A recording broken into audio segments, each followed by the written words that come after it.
nandito po ako sa inyong harapan para mapakinggan kung ano ang nararamdaman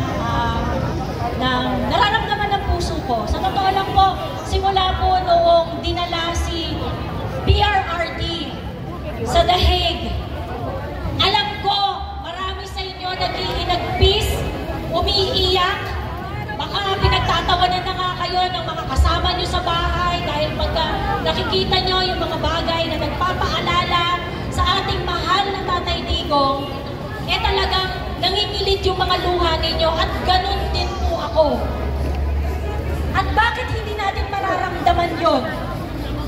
At bakit hindi tayo masasaktan sa dinadanas ng unang Pangulo na mayroong malasakit sa mga maliliit na Pilipino na kagaya nyo at kagaya ko?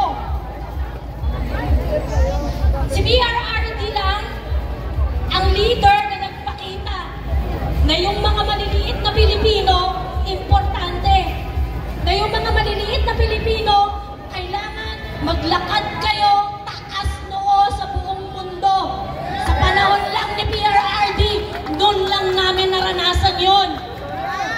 At kayong mga kapulisan, alam namin, ramdam na ramdam ninyo, nagkaroon kayo ng dignidad dahil sa tatay namin.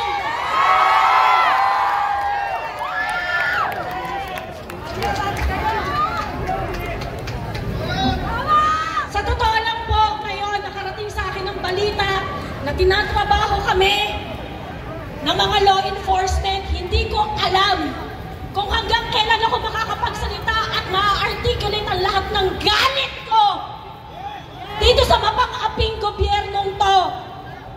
Kanina umaga may press con sila sa Malacanang at ang sabi nila, hindi kayo pwedeng magtipon-tipon para i-articulate ang hatred nyo. Kailan pa kayo nagkaroon ng control sa nararamdaman namin? Marcos Dictador!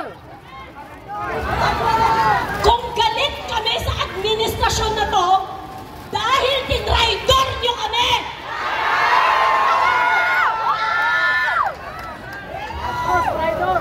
Pinagkatiwalaan namin si Bongbong Marcos kasi sinabi mo continuity! Sabi mo itutuloy mo lahat ng proyekto ni PRRD! Sinabi mo na hindi mo siya ibibigay sa ICC! Pero anong ginawa mo? Tinraidor mo kami! Tinraidor mo si PRRD! Tinraidor mo kami mga Pilipino! Kung galit kami sa inyo at kung nararamdaman namin ay hatred dito sa gobyernong to, hindi yun kasalanan namin. Ginawa nyo yun, sinaktan nyo kami, inraidor nyo kami, dapat pinagsisilbihan nyo kami, pero ang ginagawa nyo, inaapi nyo kami ngayon. Mga Pilipino rin po kami mga Duterte supporters. It's time na makinig kayo sa amin. It's time na dapat pagsilbihan nyo kami. At sana nakikita niyo yan kung minumura namin kayo mula ulo hanggang paa dahil yun ang nararamdaman namin sa inyo. Mga nagnanakaw kayo mga po.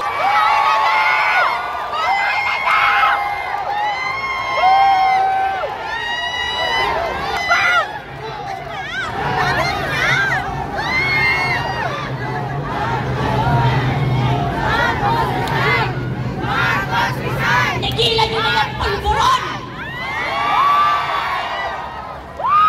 Para makapag-isip kayo ng tama, para maintindihan nyo kami, para gawin ninyo ang sinasabi namin na dapat yung pananagutan sa aming lahat. Huwag nyo nang itago yung mga kaplastikan ninyo, yung mga sinasabi ninyo na pagsunod ninyo sa batas, wala nang batas-batas. Kung anong trip nyo, yun ang nangyayari. Yung sinasabi ninyo na sinunod nyo ang batas sa pag-aresto kay PRRD, hindi po kami tanga. Alam po namin ang mga karapatan namin bilang Pilipino. Alam namin kung ano ang karapatan ni PRRD. Hindi siya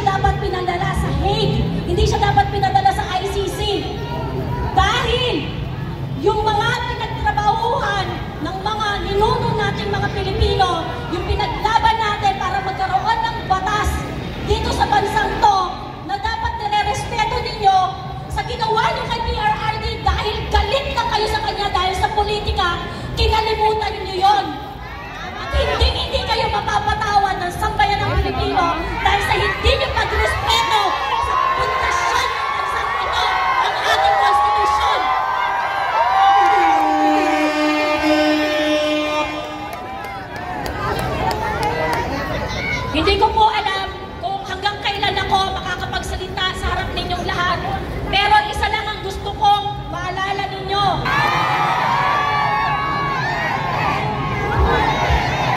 Duterte! Duterte! Duterte! Duterte! Duterte!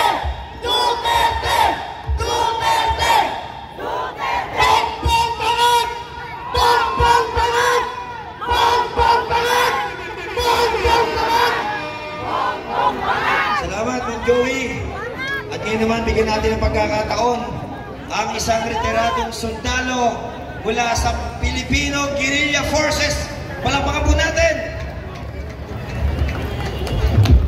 Okay, maraming salamat.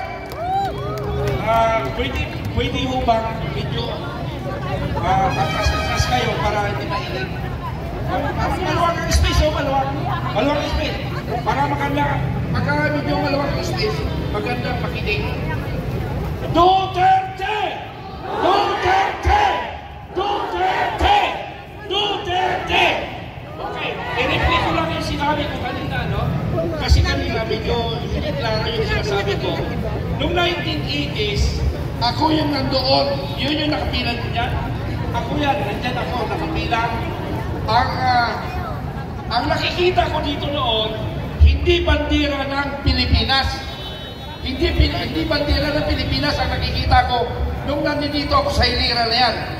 Alam niyo po yung hilira na yan? Yan yung mga dati kong kasama na ako ay nag-retired. Okay. Dati, ang nakikita ko dito noon, ano ang nakikita niyo dito dati sa Mindiola? Mga karet! Karet! NPA! NPA! Noon dito. Ngayon, bakit? Alam niyo mga kaibigan, nagtataka ako, bakit ako naligaw dito? Yun yung tanong ko bakit ako naligaw dito? Dati nandun ako sa hilira na yan. Tapos ngayon nagsasalita ako dito laban sa ating gobyerno. Bakit? Noon galit na galit ako na nagsasalita laban sa gobyerno. Kasi nung panahon ng Marcos Sr., ang mga makakaliwa ang narito. Ngayon, ang tunay na Pilipino ang narito na nanawagan sa ating Pangulong Marcos Jr. na siya'y bumaba na! Bumaba na! Bumaba na! Bumaba na! Pakiusap! Ano? Alam mo, sa totoo lang po, 14 years old ako, pinagtangkol ko na ang bansang Pilipinas. Sa edad kong 14 anyos, ako'y nakipagbagbakan sa kalaban ng gobyerno sa Mindanao. Sa edad kong 14. Hanggang ngayon, 65 years old ako. Ay, gusto ko palang batiin nyo ako, no? Kalimutan nyo Si Pangulong Duterte na lang naalala natin, no? Ay, Pangulong Duterte, happy birthday. Ako naman, batiin nyo ako.